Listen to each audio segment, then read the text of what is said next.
go back and talk about your upbringing a bit. So you are of Korean descent. Your grandfather came from Korea and moved to Japan many years ago. And your parents were born in Japan. Did you suffer discrimination growing up in Japan? Yes, I had some experience. But I feel now it was good. That made me, stronger to work harder. So I had to prove that I am not different from any other guys, not inferior, it's the same. So I had to work harder to prove the value.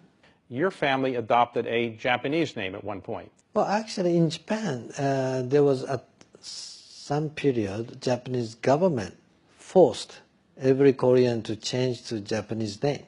So it was not their intention. We had to. You had to change. Okay. Had to change. That made me even more harder because I was feeling that I was hiding something. Now, I was even tougher. Now, you did not grow up in Tokyo.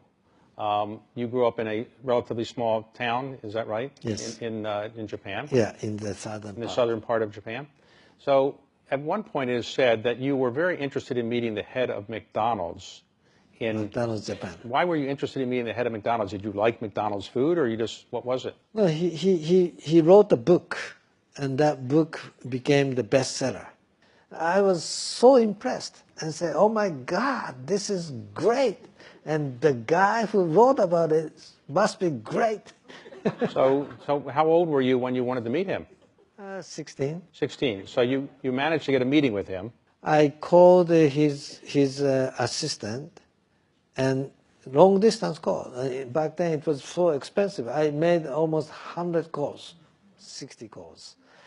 And say, this is my name, I'm a student, and could you ask him to share me some time? And could you ask him? And she said, oh, I will try, but he's not going to meet with a student. I said, well, don't decide by yourself. Let him decide. Okay. So I spoke with the assistant, different assistants so many times, and they don't give me the right answer. So I said, okay, this is a waste of my telephone bill. So I flew into Tokyo. And I said, I came because the phone call becoming more expensive than air ticket. So what happened? And I said, well, tell him exactly the way I say. You don't have to look at me. You don't have to talk to me. You can keep on working, whatever you are doing. I just want to see his face for 3 minutes. Okay. So I'm not bothering him.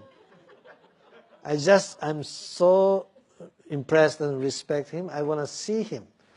And if you tell him that I'm not going to bother him, time is money, he says, I'm not going to damage his life. She actually asked. And he said, okay. Actually, he spent 15 minutes with me, talking face to face. And he gave you some advice, which was to learn. Yeah, I asked him, what business should I do? Computer. That's the one. If I were you, at your age, at this time of the, don't look at the past industry. Look at the future industry. That's the one, computer industry. That's the one you should focus. If I were you, that's the one. So I said, wow, great. Okay, so he gave you that advice. You're number one in your class, and then you go to University of California at Berkeley. Yes. But when you were there, I understand you were not being a student so much, you were doing business on the side. Well, I was a good student. But I said, 5 minutes I would allow other than study. I have to make money. I want to earn $10,000 per month, and I will allow myself, 5 minutes a day. So I asked my friends, isn't it a good job that I can earn $10,000 in 5 minutes a day? But my friend said, you're crazy, it's impossible, nothing like that. Do you want to sell drug? So I said, no, I don't want to do that.